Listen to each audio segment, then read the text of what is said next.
Hello everyone, thank you for joining me today. We're going to be reading through the Wikipedia entry on the Tulsa Race Massacre. This is not something that I was taught in school. It's something that I only learned about a few years ago, but I don't know the whole story, and I would like to be better educated on it. And so if you'd like to join me today, let's go ahead and hop right in. The Tulsa Race Massacre took place on May 31st and June 1st, 1921. When mobs of white residents, many of them deputized and given weapons by city officials, attacked black residents and destroyed homes and businesses of the Greenwood District in Tulsa, Oklahoma.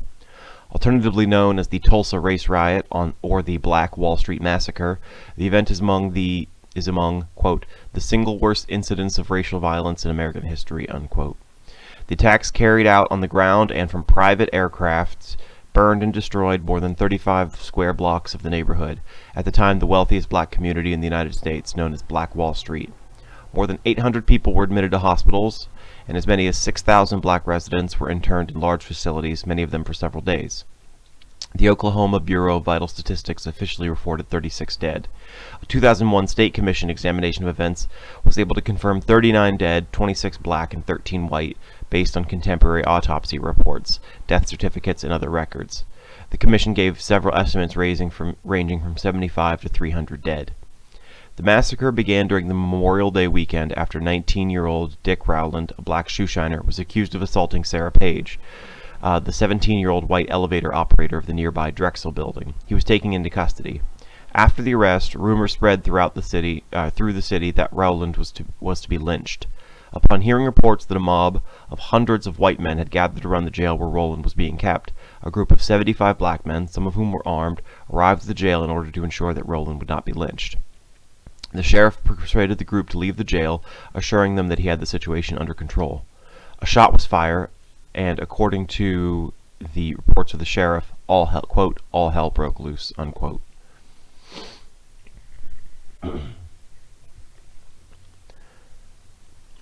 At the end of the exchange of fire, 12 people were dead, 10 white and 2 black. As news of these deaths spread throughout the city, mob violence exploded. White rioters rampaged through the black neighborhood that night and the next morning, killing men and burning and looting stores and homes. Around noon on June 1st, the Oklahoma National Guard imposed martial law, ending the massacre.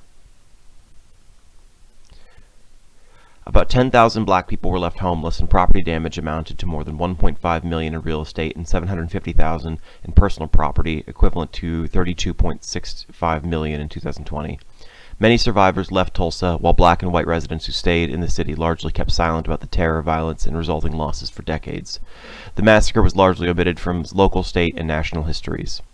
In 1996, 75 years after the massacre, a bipartisan group in the state legislature authorized the formation of the Oklahoma Commission to study the Tulsa Race Riot of 1921. The commission's final report, published in 2001, states that the city had conspired with the mob of white citizens against black citizens. It recommended a program of reparations to survivors and their descendants. The state passed legislation to establish scholarships for the descendants of survivors, encourage the economic development of Greenwood, although we need a citation, and develop a park in memory of the victims of the massacre in Tulsa. The park was dedicated in 2010. In 2020, the massacre became part of the Oklahoma school curriculum.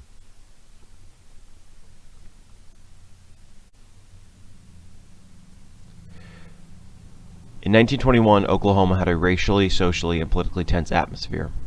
The territory of northern Oklahoma had been established for the resettlement of Native Americans from the southeast, some of whom had enslaved. Other areas had received many settlers from the south, whose families had been slaveholders from the Civil War. Oklahoma was admitted as a state on November 16, 1907. The newly created state legislature passed racial segregation laws, commonly known as Jim Crow laws, as its first order of business. The 1907 Oklahoma Constitution did not call for strict segregation. Delegates feared that, should they include such restrictions, U.S. President Theodore Roosevelt would veto the document. Still, the first law passed by the new legislature segregated all rail travel, and voter registration rules effectively disenfranchised most black Americans. That meant they were also barred from serving on juries or in local office. These laws were enforced until after the passage of the Federal Voting Rights Act of 1965. Major cities passed additional restrictions.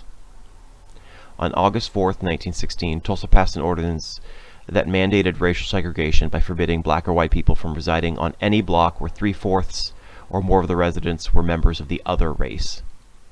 Although the United States Supreme Court declared such an ordinance unconstitutional the following year, Tulsa and many other cities continued to establish and enforce segregation for the next 3 decades. Many servicemen returned to Tulsa following the end of the First World War in 1918, and as they tried to re-enter the labor market, social tensions and anti-black sentiment increased in cities where job competition was high. Northeastern Oklahoma was in an economic slump that increased unemployment. The American Civil War, which ended in 1865, was still in living memory, civil rights for African Americans were lacking, and the Ku Klux Klan was resurgent, primarily through the wildly popular 1915 film The Birth of a Nation. Since 1915, the Ku Klux Klan had been growing in urban chapters across the country. Its first significant appearance in Oklahoma occurred on August 12, 1921. By the end of 1921, 3,200 of Tulsa's 72,000 residents were Klan members, according to one estimate. In the early 20th century, lynchings were common in Oklahoma as part of a continuing effort to assert and maintain white supremacy. By 1921, at least 31 people, mostly men and boys, had been lynched in the newly formed state. 26 were black. At the same time, black veterans pushed to have their civil rights enforced, believing that they had earned full citizenship by military service. In what became known as the Red Summer of 1919, industrial cities across the Midwest and Northeast experienced severe race riots in which whites, sometimes including local authorities, attacked black communities. In Chicago and in some other cities, blacks defended themselves for the first time with force, but were often outnumbered. Tulsa, as a booming oil city, also supported a large number of affluent, educated, and professional African American people. Greenwood was a district in Tulsa which was organized in 1906 following Booker T. Washington's 1905 tour of Arkansas, Indian Territory, and Oklahoma. It was a namesake of the Greenwood district that Washington had established at his own demonstration in Tuskegee, Alabama 5 years earlier. Greenwood became so prosperous that it became known as the Negro Wall Street, now commonly referred to as the Black Wall Street. Most black people lived together in the district. Black Americans had created their own businesses and services in this enclave, including several grocers, 2 newspapers, 2 movie theaters, nightclubs, and numerous churches. Black professionals, including doctors, dentists, lawyers, and clergy, served their peers.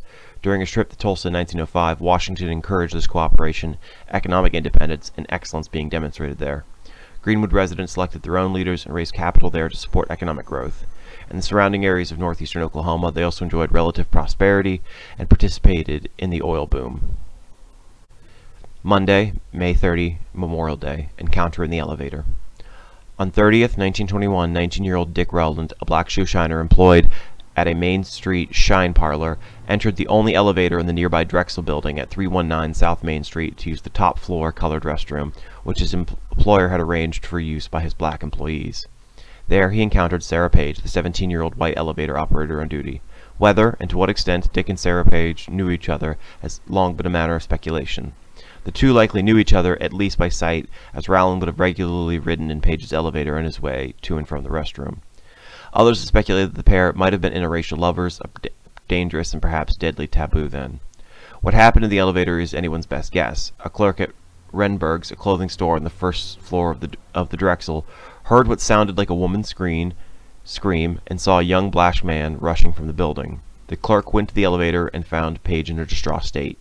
Thinking that she had been sexually assaulted, he summoned the authorities. Apart from the clerk's interpretation that Rowland attempted to rape Page, many explanations have been given for the incident, with the most common being that Dick Rowland tripped as he got into the elevator, and as he tried to catch his fall, he grabbed onto the arm of Sarah Page, who then screamed. Others suggest that Rowland and Page had a lover's quarrel. The 2001 Oklahoma Commission final report notes that it was unusual for both Rowland and Page to be working downtown on Memorial Day, when most stores and businesses were closed, but has also speculated that Rowland was there because the shine parlor he worked at may have been open to draw in some of the parade traffic, while Page had been required to work in order to transport Drexel building employees and their families to choice parade viewing spots on the building's upper floors. Brief investigation. Although the police questioned Page, no written account of her statement has been found, but apparently she told the police that Rowland had grabbed her arm and nothing more, and would not press charges. However, the police determined that what had happened between the teenagers was something less than an assault. The authorities conducted a low-key investigation rather than launching a manhunt for the alleged assailant. Regardless of whether the assault had occurred, Rowland had reason to be fearful. At the time, such an accusation alone put him at risk by angry mobs of white people. Realizing the gravity of the situation, Rowland fled to his mother's house in the Greenwood neighborhood.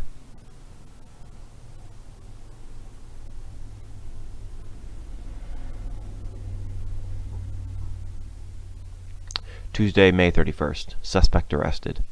On the morning after the incident, Henry Carmichael, a white detective, and Henry C. Pack, a black patrolman, located Rowland on Greenwood Avenue and detained him. Pack was one of the 2 black officers on the city's police force, which included about 45 officers. Rowland was initially taken to the Tulsa City Jail at the corner of the 1st Street and Main Street. Late that day, Police Commissioner J.M. Atkinson said he had received an anonymous telephone call threatening Rowland's life. He ordered Rowland transferred to the more secure jail at the top floor of the Tulsa County Courthouse. Rowland was well known among attorneys and other professionals within the city. Many of them knew him through his work as a shoe shiner. Some witnesses later recounted hearing several attorneys defend Rowland in their conversations with one another. One of the men said, "Why, I know that boy and have known him a good while. That's not in him." Newspaper coverage. The Tulsa Tribune, owned, published, and edited by Richard Lloyd Jones, and one of the 2 white-owned papers published in Tulsa, broke the story in that afternoon's edition with the headline, "Nab Negro for Attacking Girl in an Elevator," describing the alleged incident. According to some witnesses, the same edition of the Tribune included an editorial warning of a potential lynching of Rowland titled, "To Lynch Negro Tonight." The paper was known at the time to have a sensationalist style of news writing. All original copies of that issue of the paper have apparently been destroyed, and the relevant page is missing from the microfilm copy. The Tulsa Race Riot Commission in 1997 offered a reward for a copy of the editorial, which went unclaimed. Other newspapers at the time, like the Black Dispatch and the Tulsa World, did not call any attention to any such editorial after the event. So the exact content of the column and whether it existed at all remains in dispute. However, Chief of Detectives James Patton attributed the cause of the riots entirely to the newspaper account and stated, "If the facts in the story as told by the police had only been printed, I do not think there would have been any riot whatsoever." Standoff at the courthouse. The afternoon edition of the Tribune hit the streets shortly after 3 p.m., and soon news spread of a potential lynching. By 4 p.m., local authorities were on alert. White residents began congregating out and near the Tulsa County Courthouse. By sunset around 7:30, the several hundred white residents assembled outside the courthouse appeared to have the makings of a lynch mob. William Ed McCullough, the newly elected sheriff of Tulsa County, was determined to avoid events such as the 1920 lynching of white murder suspect Roy Belton in Tulsa, which had occurred during the term of his predecessor. The sheriff took steps to ensure the safety of Rowland. McCullough organized his deputies into a defensive formation around Rowland, who was terrified. Failed verification. The Guthrie Daily Leader reported that Rowland had been taken to the county jail before crowds started to gather. The sheriff positioned 6 men armed with rifles and shotguns on the roof of the courthouse. He disabled the building's elevator and had his remaining men barricade themselves at the top of the stairs with orders to shoot any intruders on sight. The sheriff went outside and tried to talk the crowd into going home, but to no avail. According to an account by Scott Ellsworth, the sheriff was hooted down. By about 8:20 p.m., 3 white men entered the courthouse, demanding that Rowland be turned over to them. Although vastly outnumbered by the growing crowd on the street, Sheriff McCullough turned the men away. A few blocks away on Greenwood Avenue, members of the black community gathered to discuss the situation at Gurley's Hotel. Given the recent lynching of Belton, a white man accused of murder, they believed that Rowland was greatly at risk. Many black residents were determined to prevent the crowd from lynching Rowland, but they were divided about tactics. Young World War I veterans prepared for a battle by collecting guns and ammunition. Older, more prosperous men feared a destructive confrontation that likely would cost them dearly. O.W. Gurley stated that they tried to convince the men that there would be no lynching, but the crowd responded that Sheriff McCullough had personally told them their presence was required. About 9:30 p.m., a group of approximately 50 to 60 black men armed with rifles and shotguns arrived at the jail to support the sheriff and his deputies in defending Rowland from the mob. Corroborated by 10 witnesses, attorney James Luther submitted to the grand jury that they were following the orders of the Sheriff McCullough, who publicly denied he gave any orders. Quote, "I saw a car full of Negroes driving through the street with guns. I saw Bill McCullough and told him those Negroes would cause trouble. McCullough tried to talk to them and they got out and stood in single file. W.G. Daggs was killed near Boulder and 6th Street. I was under the impression that a man with authority could have stopped and disarmed them. I saw Chief of Police on south side of the courthouse on top step talking. I did not see any officer except the chief. I walked in the courthouse and met McCullough in about 15 feet of his door. I told him these Negroes were going to make trouble, and he said he had told them to go home. He went out and told the whites to go home, and one said, They said, "You told them to come up here." McCullough said, "I did not." And the Negro said, "You did tell us to come." Taking up arms. Taking up arms. Having seen the armed black men, some of the more than 1,000 whites who had been at the courthouse went home for their own guns. Others headed for the National Guard Armory at the corner of the 6th Street and Norfolk Avenue, where they planned to arm themselves. The armory contained a supply of small arms and ammunition. Major James Bell of the 180th Infantry Regiment learned of the mounting situation downtown and the possibility of a break-in, and he consequently took measures to prevent. He called the commanders of the 3 National Guard units in Tulsa, who ordered all the Guard members to put on their uniforms and report quickly to the armory. When a group of whites arrived and began pulling at a grating over the window, Bell went outside to confront the crowd of 300 to 400 men. Bell told them the Guard members inside were armed and prepared to shoot anyone who tried to enter. After the show of force, the crowd withdrew from the armory.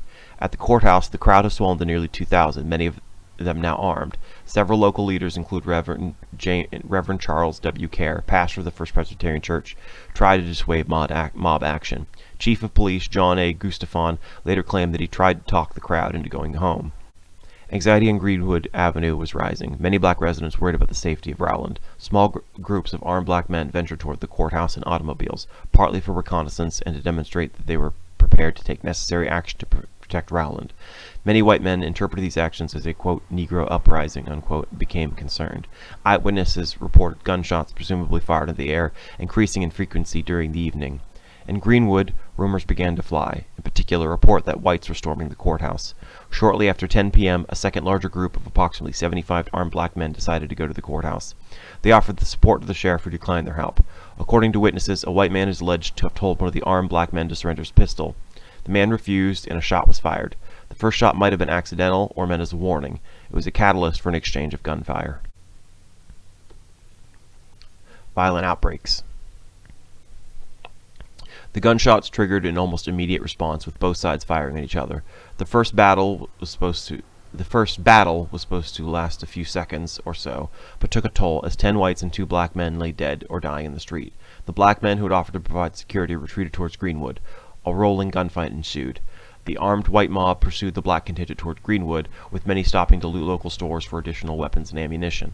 Along the way, bystanders, many of whom were leaving a movie theater after show, were caught off guard by the mobs and fled. Panic set in as the white mob began firing at any black people in the crowd. The white mob also shot and killed at least 1 white man in the confusion.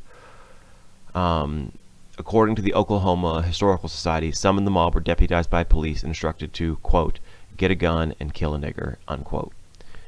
At around 11 p.m., members of the National Guard began to assemble at the armory to organize a plan to subdue the rioters. Several groups were deployed downtown to set up a guard at the courthouse, police station, and other police facilities. Members of the local chapter of the American Legion joined in on patrols of the streets. The forces appeared to have been deployed to protect the white districts adjacent to Greenwood. The National Guard rounded up numerous black people and took them to the convention hall on Brady Street for detention. At around midnight, a small crowd of whites assembled outside the courthouse. They shouted in support of a lynching, but they did not rush into the building, and nothing happened. Okay, I think I'm going to call it there. This terrible event has a lot of background to it, and I want to make sure that I am giving this event the proper respect and not rushing through this and properly absorbing the information. If you wouldn't mind helping me out by giving the channel a subscription and the video a like, that would be really appreciated by me. Thank you so much for joining me, and have a good day.